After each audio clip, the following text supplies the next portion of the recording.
Jai Hind, dear friends. I hope you all are very well and enjoying your study. So now in this video, I will discuss the chapter Our Environment. This is the last chapter of biology in class 10th. In this video, I will discuss the topic what is ecosystem and what is component of ecosystem, types of ecosystem, trophic level and energy transfer, what is food chain and food web, and what is the difference between food chain and food web, what is ozone layer depletion and the waste material and its type, and how can manage the garbage. This video is one sort of our environment chapter. This video help for getting more marks in your exam. So चलिए देखते हैं, video start करते हैं। चलिए देखिए, environment क्या क्या होता है ये आपको पता ही है। कोई भी ऑर्गेनिज्म हो गया और उसके सराउंडिंग का जो वातावरण है उसी को मिलाकर क्या कहते हैं, इन्वायरमेंट। इसमें हमको पढ़ना है इकोसिस्टम। तो स्टार्ट करते हैं। देखिए पहला ही हेडिंग आप लोग क्या लिख लीजिए, इकोसिस्टम। तो क्या होता है इकोसिस्टम, ध्यान से देखिएगा। देखिए इकोसिस्टम में क्या लिखा गया है, an ecosystem is a geographical area where living organism interact with each other. यानी कोई लिविंग ऑर्गेनिज्म किसी लिविंग ऑर्गेनिज्म से कैसा रिलेशन रखता है और वो अपने अगल बगल के नॉन लिविंग ऑर्गेनिज्म पर किस तरह से डिपेंड है, ये हम कहाँ पढ़ेंगे, इकोसिस्टम में। तो इस वीडियो में पढ़ेंगे component of ecosystem, types of ecosystem and ये कैसे इकोसिस्टम काम करता है एंड इसमें एनर्जी फ्लो कैसे होता है। तो चलिए नेक्स्ट देखते हैं। तो अब अगला हेडिंग लिख लीजिए, क्या, टाइप ऑफ या कह लीजिए कंपोनेंट ऑफ इकोसिस्टम। क्या हेडिंग है, component of ecosystem, component of ecosystem. तो इकोसिस्टम के दो टाइप के कंपोनेंट, यानी there is two type of component of ecosystem. First is biotic, second is abiotic. Biotic again divide रहता है प्रोड्यूसर, कंज्यूमर एंड डीकंपोजर में।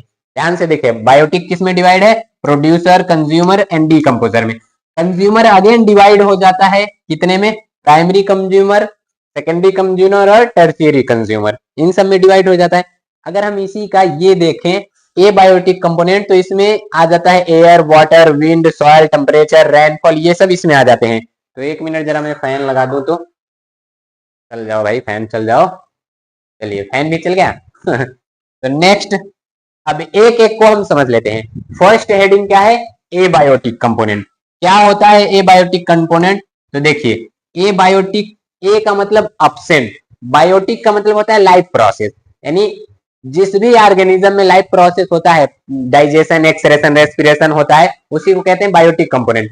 Abiotic मतलब जो नॉन लिविंग रहे, तो नॉन लिविंग को ही क्या कहते हैं, एबायोटिक कंपोनेंट। इसमें क्या आ जाता है, तो soil, water, air, light, temperature, rainfall, pH. अब कोई ऑर्गेनिज्म नॉन लिविंग ऑर्गेनिज्म पर किस पर डिपेंड रहता है, वही आप लोगों को लिखना है। अगर ये सब हटा दें तो ऑर्गेनिज्म मर जाएगा, तो ऑर्गेनिज्म की डेथ हो जाएगी। देखिए सॉइल हटा दें तो कहाँ चलेगा, क्या हवा में उड़ेगा, नहीं। वाटर हटा दे तो बिना पानी पिए जिंदा रहेगा, नहीं जिंदा रहेगा। एयर हटा दे तो बिना सांस लिए तो वो तो वैसे मर जाएगा। तो इन सब में से कोई चीज, लाइट हटा दे तो आप लोग कहेंगे बल्ब वल्ब जला के हम लोग रह लेंगे। कितने दिन तक रह लेंगे, एक आध दो महीना, एक आध दो साल। फिर उसके बाद जब सभी एनर्जी खत्म हो जाएगी तो अंधेरे में पता लगा जाना है स्कूल और पता किसी गड्ढा गए, कूद गए, अंधेरा है, लाइट है ही नहीं। जाना है कोचिंग, जाके किसी दीवार में टकरा गए। महिलाएं तो ऐसे दिखाई देता है तब भी जाके धक्का मार देती हैं बाइक वाइक लेके, ऐसे तो क्या बताएं कितना एक्सीडेंट होगा, इमेजिन। नेक्स्ट बायोटिक, बायोटिक यानी those component which perform life process is called biotic component. ये बायोटिक कंपोनेंट थ्री टाइप के होते हैं। फर्स्ट है प्रोड्यूसर, सेकेंड है कंज्यूमर और थर्ड है डीकंपोजर। तो इन सब को भी हम एक एक करके समझते हैं। उससे पहले देखिए, ये कंज्यूमर किस में बटा रहता है, प्राथमिक मतलब प्राइमरी कंज्यूमर, सेकेंडरी कंज्यूमर और टर्शियरी कंज्यूमर। तो ये रिप्रेजेंट करते हैं कंज्यूमर, प्राइमरी को ही 1 डिग्री से, सेकेंडरी को 2 डिग्री से, टर्शियरी को 3 डिग्री से। नेक्स्ट हम समझते हैं, देखिए यहाँ मैं स्लाइड दे दिया हूं, तो आप लोग चाहें तो स्लाइड पढ़ लीजिएगा अपने से, तो मैं केवल समझाते हुए चलूंगा। ठीक, इस नंबर पर आप लोग कांटेक्ट करके पीडीएफ ले लीजिएगा। नेक्स्ट, तो नेक्स्ट है प्रोड्यूसर। प्रोड्यूसर यानी वे ऑर्गेनिज्म जो अपना फूड खुद प्रिपेयर कर ले by the process of photosynthesis. Photosynthesis यानी लाइट के प्रेजेंस में वो सॉइल से ले लें वाटर और एटमॉस्फेयर से ले लें CO2 और अपना फूड बना ले, तो फूड प्रिपेयर कर ले बाई सेल्फ या तो by process of photosynthesis is called producer. जितने ग्रीन प्लांट है सब किस में आ जाते हैं? प्रोड्यूसर में। कोई दिक्कत नहीं। तो प्रोड्यूसर किसे कहेंगे? जो अपना फूड फोटोसिंथेसिस से बनाए उसी को कहते हैं प्रोड्यूसर। याद रखिएगा जितने भी प्रोड्यूसर होते हैं सब ऑटोट्रॉप्स होते हैं। क्यों? क्योंकि ये फोटोसिंथेसिस द्वारा भोजन बना लेते हैं। तो आल प्लांट, यहाँ मतलब मिस्टेक हो गया, आल ग्रीन प्लांट क्या होते हैं? प्रोड्यूसर। ठीक, और कुछ बैक्टीरिया भी होते हैं। नेक्स्ट हम चलते हैं, नेक्स्ट है कंज्यूमर। कंज्यूमर यानी फूड के लिए अदर ऑर्गेनिज्म पर डिपेंड रहे। तो दोज ऑर्गेनिज्म मतलब which get food by another organism is called consumer. अब ध्यान दीजिएगा यहाँ जो कंज्यूमर है ना उसको भी बांट दिया जाता है 3 कैटेगरी में। एक है प्राइमरी, सेकंड है टर्सी मतलब सेकेंडरी और थर्ड है टर्सियरी। देखिए प्राइमरी कंज्यूमर यानी जो प्रोड्यूसर को खाए, सेकेंडरी कंज्यूमर यानी जो प्राइमरी को खाए, और टर्सियरी कंज्यूमर यानी जो सेकेंडरी और प्राइमरी दोनों को खाए, और मेनली किसको खाए? सेकेंडरी को, उसी को कहते हैं। यहाँ कुछ टर्म है वो समझ लेते हैं। हर्बीवोर्स, हर्बीवोर्स यानी जो केवल प्लांट को खाएं उसी को कहते हैं हर्बीवोर्स। ये किसको खाएंगे? ये केवल डिपेंड रहेंगे प्लांट पर, यानी ये प्रोड्यूसर को खाएंगे। तो जैसे काऊ, बेफेलो, गोट, रैबिट, ये सब क्या हो गया? डियर। तो ये सब आ जाएंगे हर्बीवोर्स में, यानी जो मांस नहीं खाते उसी को कहते हैं हर्बीवोर्स। कार्निवोर्स यानी जो मांस खाते हैं, यानी जो प्राइमरी कंज्यूमर को खा लें उसी को क्या कहते हैं? कार्निवोर्स। इसमें क्या क्या आ जाता है? तो लायन, ये दूसरे ऑर्गेनिज्म को खा लेता है मार के। टाइगर, पोलर डियर, तो ये सब दूसरे ऑर्गेनिज्म को मार के खा लेते हैं। तो ये जो है, अगर इसमें से देखिए एक और टर्म आ जाता है, देखिए जो प्लांट को खाया वो हर्बीवोर, और जो अदर एनिमल को खाया वो कार्निवोर। अब कोई आ जाए जो दोनों को खा ले तो उसको क्या कहेंगे? उसके लिए एक स्पेशल टर्म है, उसको कहते हैं वॉमनिवोर्स। ये प्लांट को भी खाते हैं और प्लस में एनिमल को भी खाते हैं। जिस जो मिल गया टाइम तो उसी को खा लेंगे। एग्जाम्पल क्या है? ह्यूमन और डॉग्स। अगर क्वेश्चन पूछेगा कि ह्यूमन क्या है, तो या तो कह देगा कि इकोसिस्टम में ह्यूमन की पोजीशन क्या है, ह्यूमन किस रैंक पर है, तो आप क्या बताएंगे?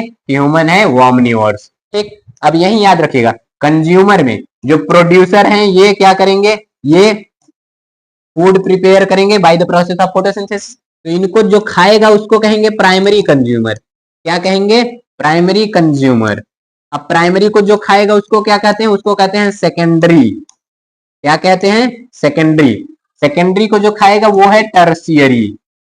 और लास्ट में जिसको कोई नहीं खाता है उसको एक टर्म यही आ जाता है टॉप कंज्यूमर। क्या आ जाता है? Top consumer. ये क्या होता है? तो ऐसा कंज्यूमर जिसको और कोई ना खाए उसी को कहते हैं टॉप कंज्यूमर। ये टर्सियरी भी हो सकता है। अगर मान लीजिए सेकेंडरी, जैसे लायन को कोई खाएगा नहीं तो वो क्या हो गया? Top consumer. ईगल को कोई खाएगा नहीं तो वो क्या हो गया? Top consumer. तो जिसको और ऑर्गेनिज्म ना खाए उसी को कहते हैं टॉप कंज्यूमर। अब यहाँ पर अच्छा देखिए समझिए जरा, यहाँ ये जो सीक्वेंस बताया ये याद रखिएगा। प्रोड्यूसर फूड प्रिपेयर करेंगे by the process of photosynthesis. Primary consumer ये प्रोड्यूसर को खा जाएंगे। देखेंगे वो हो हरा भरा घास, आओ आओ आओ खा लेते। गाय, भैंस, बकरी सब किस में आ जाएंगी? प्राइमरी में। अभी आगे सब एग्जाम्पल भी दे देता हूं मैं। अभी आगे बहुत सा बना हुआ है तो वहां मैं एग्जाम्पल दे दूंगा। नहीं तो चलिए मैं यहीं से एग्जाम्पल समझाता हूँ। एक मिनट जरा, आ जाओ भाई आ जाओ। इधर देखिए, ये देखिए दिखाई दे रहा है? यहां ध्यान से देखिएगा। देखिए ये क्या है? ये फोटोसिंथेसिस करेगा तो ये है प्रोड्यूसर। क्या है? प्रोड्यूसर। ये जितने हैं ये सब क्या है? प्रोड्यूसर। अब जो प्रोड्यूसर को खाएगा वो क्या है? ये है प्राइमरी कंज्यूमर। ये क्या है? Primary consumer. लेकिन यहाँ प्राइमरी कंज्यूमर कौन है? ये है। अब जो प्राइमरी को खाएगा वो क्या है? ये क्या है? Primary consumer.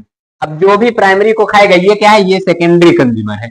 यहाँ देखिए इस ग्रास हॉपर को फ्रॉग खा लिया तो ये है सेकेंडरी कंज्यूमर। यहाँ ये बिच्छू को ये स्मॉल फिश खा ली या कह लीजिए फिश खा ली तो ये है सेकेंडरी कंज्यूमर। अब देखिए इसको कोई खाएगा नहीं तो इसको टॉप कंज्यूमर भी कह सकते हैं। लेकिन इधर देखिए फ्रॉग को स्नेक खा ले रहा है तो ये है टर्सियरी कंज्यूमर। और इसको इधर देखिए ये है टर्सियरी कंज्यूमर। अब स्नेक को ये वाउल खा जा रहा है तो इसको कहते हैं क्वाटरनरी कंज्यूमर, या कह लीजिए इसी को कह देंगे टॉप कंज्यूमर। कोई दिक्कत नहीं। ये सीक्वेंस याद रखिएगा। प्रोड्यूसर को खाएगा प्राइमरी कंज्यूमर और उसी को कहेंगे हर्बीवोर्स, और प्राइमरी कंज्यूमर को खाएगा सेकेंडरी कंज्यूमर उसी को कहेंगे कार्निवोर्स, और सेकेंडरी कंज्यूमर को खाएगा टर्सियरी कंज्यूमर। ये आप लोग याद रखिएगा। Remember it, understand what I am बताइंग। नेक्स्ट नेक्स्ट सवाल आ जाता है कि what is the role of decomposer in ecosystem. Decomposer का क्या रोल है इकोसिस्टम, अगर वो ना रहे तो क्या होगा। देखिए, चाहे प्लांट हो या एनिमल हो, खाना वाना खाने के बाद एक ऐसा टाइम आएगा जब वो मर जाएंगे। तो जब मर जाते हैं तो उनकी बॉडी से स्मेल आने लगेगी, तो अगल बगल पोल्यूशन होगा, और जो लोग हैं भागने लगेंगे कि स्मेल आ रहा है, चलो दूसरे जगह घर बनवाते हैं, भागने लगेंगे। तो ये जो डीकम्पोजर है, ये क्या करते हैं, उसकी बॉडी को डिकम्पोज करके एकदम सॉइल में मिला देते हैं। यही है इनका रोल। तो देखो, डीकम्पोजर ये क्या करेंगे, तो ये डिकम्पोज करते हैं। क्या करते हैं, ये डिकम्पोज करेंगे किसको, तो प्लांट को, या कह लीजिए कोई एनिमल। ये एनिमल जब डेड हो जाते हैं तो इनको डिकम्पोज कर देते हैं। अच्छा, इसमें एग्जाम्पल क्या है, माइक्रो ऑर्गेनिज्म, याद रखिएगा, बैक्टीरिया और फंजाई। अब ये कोई प्लांट है, ये मर गया, या कह लीजिए इस प्लांट को कोई एनिमल खा लिया। अब ये एनिमल खाने के बाद एक ना एक दिन मरेगा, तो इसके बॉडी को एकदम डिकम्पोज कर दे रहे हैं, इसकी डेड बॉडी को डिकम्पोज करके सॉइल मिनरल्स में मिला दे रहा है। कौन, माइक्रो ऑर्गेनिज्म। और फिर इसी मिनरल्स को यूज कर ले रहे हैं एज अ फर्टिलाइजर इसी को, तो वहां पर प्लांट की ग्रोथ बढ़िया होती है।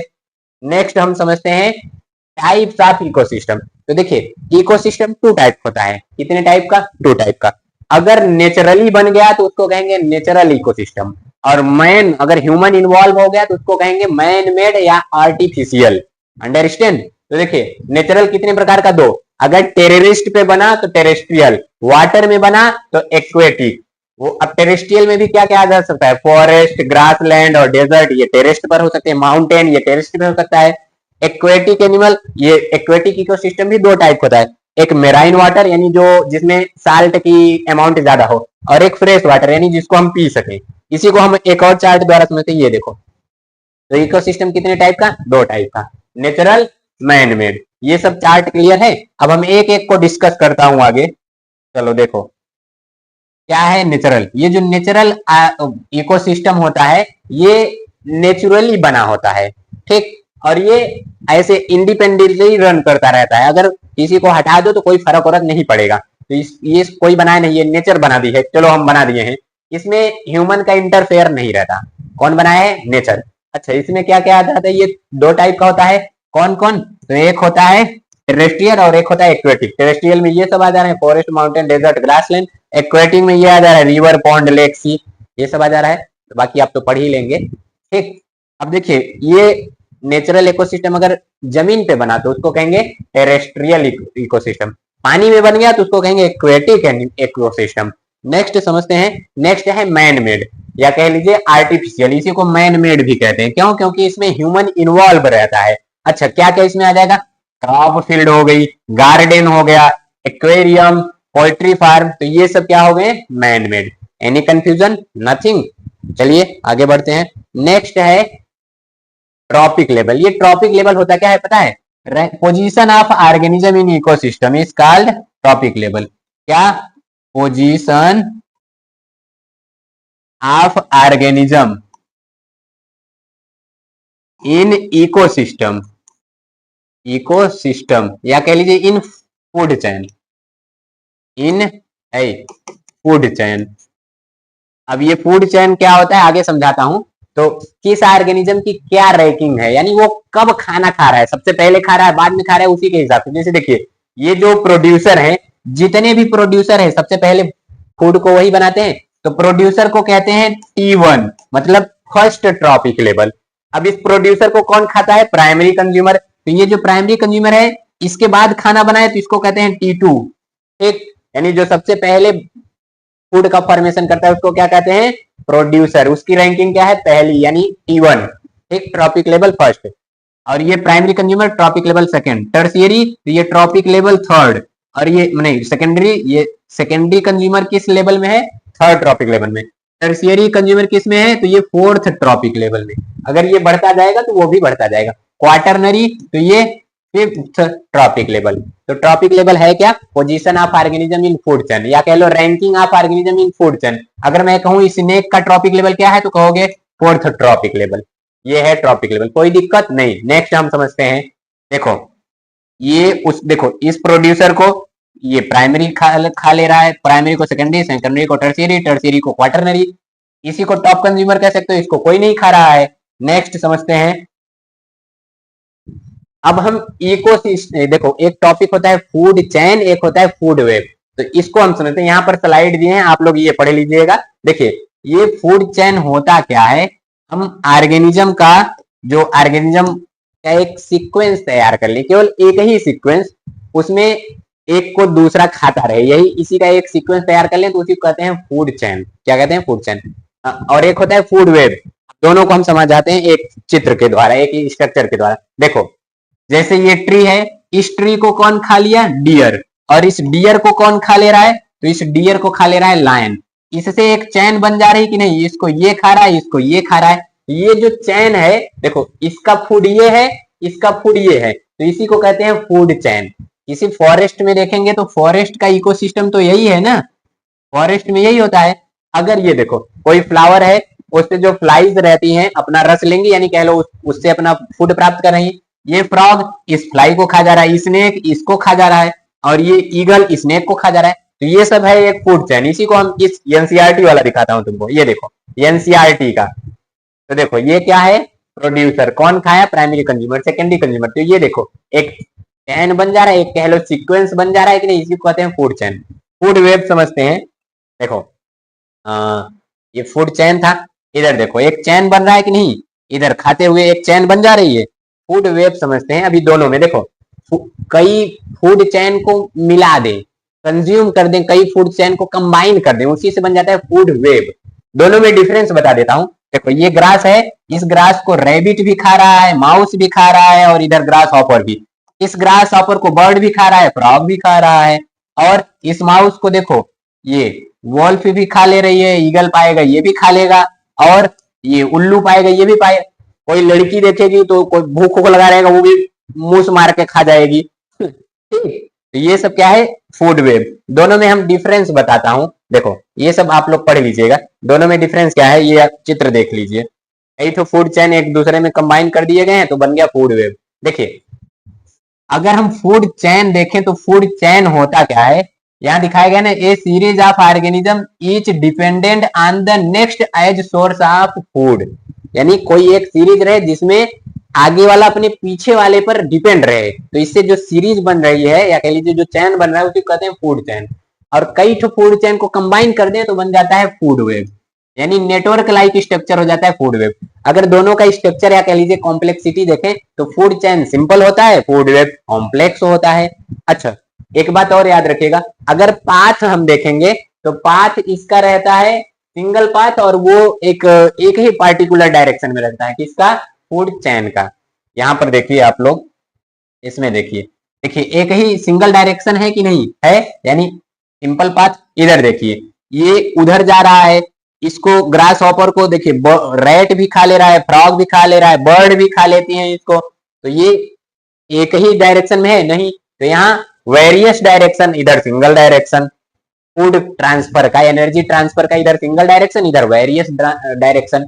और तो याद रखिएगा यहां पर फूड चैन में एक ऑर्गेनिज्म एक ट्रॉपिक लेवल, यानी single organism single trophic level show करता है, लेकिन यहाँ एक organism more than one trophic level show करता है। जैसे मैं आपको एग्जांपल दिखाता हूं, देखिए इधर अगर मैं देखूं तो ध्यान से देखिएगा, इधर मैं किसको दिखा दूं, या एक मिनट देखिए, चलिए इसी को देख लेते हैं। यहां देखिए इधर ये जो ईगल है, ये कौन सा ट्रॉपिक लेवल शो कर रहा है, तो ईगल का आप लोग याद रखेंगे।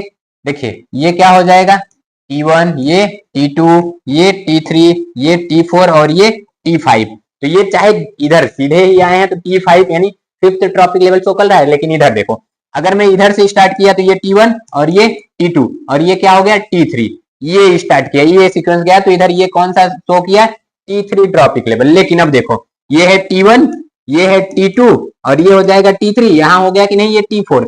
एक ही ऑर्गेनिज्म दो दो ट्रॉपिक लेवल शो किया, यानी इधर एक organism more than one trophic level show करता है, और इधर फूड चैन में one organism show single trophic level. ठीक, और तो एक मिनट और डिफरेंस देखें तो इधर देखिए एनर्जी फ्लो स्ट्रेट लाइन में होता है, और इधर आपको बताया गया कि इन डायरेक्शनल है, मतलब मल्टी डायरेक्शनल, किसी भी डायरेक्शन में जाओ जाओ, जिसको जो खाए उधर। तो ये आप लोग पढ़ लीजिएगा। फूड चेन फूड वेब में अंतर आ जाता है कि right the difference between food chain and food web. अब एनर्जी फ्लो यानी flow of energy in ecosystem. तो एक साइंटिस्ट का नाम याद रखिएगा, लिंडमान। क्या? लिंडमान। ये दिए थे, डबल एन रहता है क्या, कुछ पता नहीं डबल एन की। ये 10% एनर्जी ट्रांसफर का रूल दिए थे। क्या दिए थे? 10% एनर्जी ट्रांसफर का रूल। मतलब ये कहते हैं कि कोई भी ऑर्गेनिज्म जिसको खाएगा उसमें जितनी एनर्जी है उसका 10% उसको मिलेगा। एग्जाम्पल मैं आपको समझाता हूं। जैसे देखिए, देखिए यहाँ ये जो प्लांट हो गए, इन प्लांट को कौन खा रहा है? तो इन प्लांट को खा रहे हैं ग्रास हॉपर। यानी अगर मान लीजिए इसमें एनर्जी है, प्लांट में कितनी एनर्जी है? 1000 जूल। तो 1000 जूल है, इसका 10% इसको मिलेगा, यानी इसको कितना मिलेगा? 100 जूल। कितना मिलेगा? एक मिनट रुक जाइए। देखिए इसके पास एनर्जी, प्लांट के पास कितनी है? 1000 जूल। तो इसको ये ग्रास हॉपर को कितना मिलेगा? 100 जूल। इसका 10% मिलेगा। अब ग्रास हॉपर को कौन खा रहा है? स्नेक। तो स्नेक को कितना मिलेगा? इसका 10%, यानी कि 10 जूल। अब स्नेक को ईगल खा ले रहा है, ईगल को मिलेगा इसका 10%, यानी 1 जूल। तो यहाँ यही कहा जा रहा है कि जब भी किसी ऑर्गेनिज्म को कोई ऑर्गेनिज्म खाता है तो उसके पास जितनी एनर्जी है, टोटल एनर्जी का 10% ही उसको मिलेगा। तो देखिए प्लांट के पास कितना था? 100 जूल। तो इस ग्रास हॉपर को मिला 10 जूल, नहीं यहाँ 1000 जूल है तो उधर 100 जूल मिला। फिर इसी तरह ये 10% आप लोग याद रखिएगा। तो यहाँ प्रोड्यूसर के पास जितनी एनर्जी है उसका 10% किसको मिल जाएगा? प्राइमरी कंज्यूमर को। प्राइमरी कंज्यूमर का 10% सेकेंडरी कंज्यूमर को, इसका 10% टर्शियरी कंज्यूमर को। इसी फ्लो को कहते हैं फ्लो ऑफ एनर्जी, या कह लीजिए 10% एनर्जी ट्रांसफर का रूल। कौन दिया था? लिंडमान चटा दिए थे। तो ये इसी सीक्वेंस में। अच्छा, जितनी भी सनलाइट में एनर्जी होती है उसका 1% यूज करते हैं कौन? प्लांट। मान लीजिए ये देखिए सनलाइट है, इस सनलाइट के पास कितना है?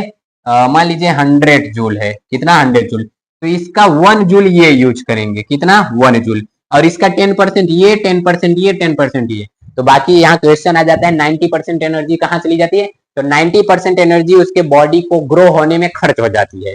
जैसे हम लोग खाना खा रहे हैं तो उसको पचाने में खर्च होगी, दौड़ेंगे चलने में खर्च हो जाती है। तो 90% एनर्जी बॉडी ग्रोथ में खर्च हो जाती है। तो ये बाकी आप लोग पढ़ लीजिएगा।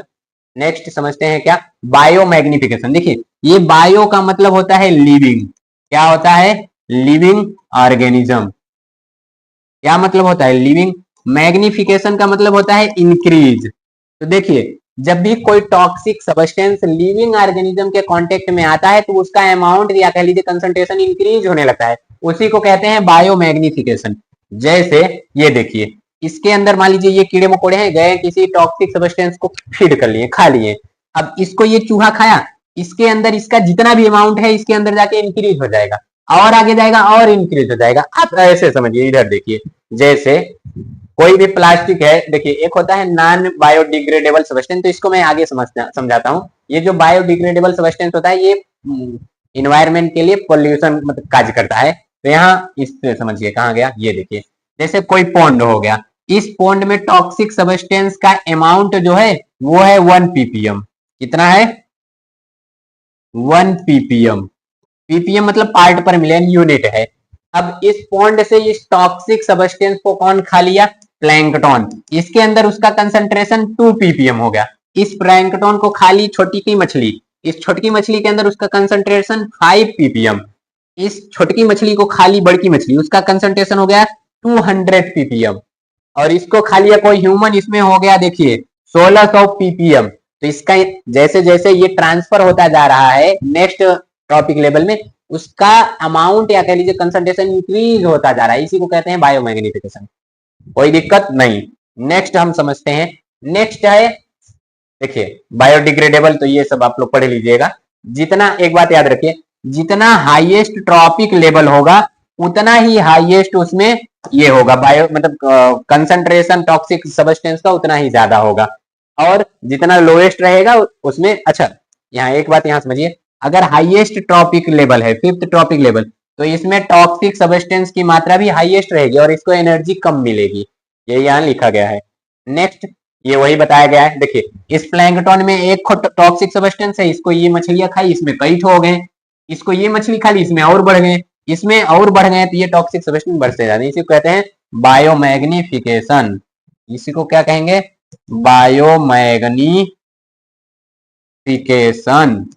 ठीक, नेक्स्ट नेक्स्ट है ओजोन लेयर डिप्लेशन। देखिए ओजोन लेयर होता क्या है, ओजोन ये जो है ना वो गैस है, ओजोन क्या है, एक गैस है। तो इसी गैस, ये स्ट्रेटोस्फीयर में वही गैस ऐसे स्कैटर्ड रहती है, तो उससे एक लेयर बन जाती है, उसी को कहते हैं ओजोन लेयर। तो यहाँ ओजोन लेयर क्या होता है, ओजोन का फार्मूला क्या है, O3। क्या है, O3। अच्छा ये बनता कैसे है, तो अभी आपको बताया जा रहा है। ये पाया कहाँ जाएगा, स्ट्रेटोस्फीयर में। तो स्ट्रेटोस्फीयर में ओजोन लेयर पाई जाती है। ठीक, अब याद रखिएगा, वो जो ओजोन लेयर है is made up of ozone, और ओजोन है क्या, O3 यानी ओजोन गैस है। ठीक, ये लिविंग ऑर्गेनिज्म के लिए बहुत यूजफुल होता है। क्यों, क्योंकि ये जो सन से हार्मफुल अल्ट्रावायलेट रेज आ रही होती हैं अर्थ पे, उनको रिफ्लेक्ट कर देता है। देखो ऐसे सन है, इधर से हार्मफुल रेज आ रही है, पकड़ लेगा, तुम तो हार्मफुल हो, जाओ जाओ जाओ भाग जाओ, भेज देगा, जाओ भागो, भाग जाएगा ये। ठीक, जैसे गेटमैन या कह लीजिए हम लोगों के बॉडी की सेल्स में जो प्लाज्मा मेम्ब्रेन है वो क्या करता है, जो सबस्टेंस ठीक ठाक है इंटर करने देता है, जो टॉक्सिक सबस्टेंस होते हैं भेज देता है बाहर। या कह लीजिए कोई जो सिक्योरिटी गार्ड हो गया, या कह लीजिए हाँ सिक्योरिटी गार्ड, वो क्या करेगा, जो मनी ठीक ठाक रहेगा उसको अंदर आने देगा। अब कोई डकैत है, वो आ रहा है कह रहा है हम बैंक लूटने जाएंगे, अंदर आने देगा बैंक में, नहीं, भगा देगा। वही काम ये करते हैं। तो ये क्या करेंगे, हार्मफुल अल्ट्रावायलेट रे को रिफ्लेक्ट कर देंगे। और ओजोन लेयर पाई कहां जाती है, स्ट्रेटोस्फीयर में। इसी के बारे में और डिटेल समझते हैं। ये ओजोन लेयर बनता कैसे है, तो देखिए ये जो O2 है ना, ये सनलाइट के प्रेजेंस में टूट जाता है O+O में। किसमें, O+O में। अब मतलब अदर मॉलिक्यूल ऑक्सीजन का इस ऑक्सीजन से रिएक्ट करके बना लेता है O3। तो यही तो है ओजोन, और यही यहाँ बताया गया है। अच्छा, ये ओजोन लेयर डिप्लेशन मतलब वही जो लेयर है वही थोड़ी सी खत्म होती जा रही है, उसी को कहते हैं ओजोन लेयर डिप्लेशन। मतलब वही कह लीजिए कि डिस्ट्रॉय होती जा रही, खत्म होती जा रही, उसी को कहते हैं ओजोन लेयर डिप्लेशन। उसका क्या कारण है, क्यों ऐसा होता जा रहा है, तो देखिए क्लोरोफ्लोरोकार्बन, CFC, जो रेफ्रिजरेटर एसी कूलर वूलर होते हैं उन्हीं सबसे ये सब निकलता है, CFC क्लोरोफ्लोरोकार्बन कार्बन। तो ये सब नाम लिखे गए हैं जिसके कारण ये होता है, पढ़ लीजिएगा खूब बढ़िया से। तो यहाँ cause of ozone layer depletion क्या है, CFC, क्लोरोफ्लोरोकार्बन कहाँ से निकलेगा, AC से, रेफ्रिजरेटर से ये सब निकलता रहता है। तो ये आप लोग आगे पढ़ लीजिएगा। ठीक, ये देखिए ये है सन, यहाँ सन से जो भी रेज आ रही है, जो भी रेज आ रही, उसमें जो भी हार्मफुल अल्ट्रावायलेट है, क्या, हार्मफुल अल्ट्रावायलेट, तो उसको ये रोक दे रहे हैं, ये सब रोक दे रहे हैं, वापस जाओ वापस जाओ, हार्मफुल अल्ट्रावायलेट को भेज दे रहे हैं वापस, और जो यूजफुल है उनको आने दे रही है। अब अच्छा यहाँ क्वेश्चन आ जाता है, ये harmful rays, harmful UV rays आ गई हम लोगों के ऊपर पड़ गई तो क्या होगा, देखो ज्यादा कुछ नहीं होगा, मर जाओगे, और क्या होगा।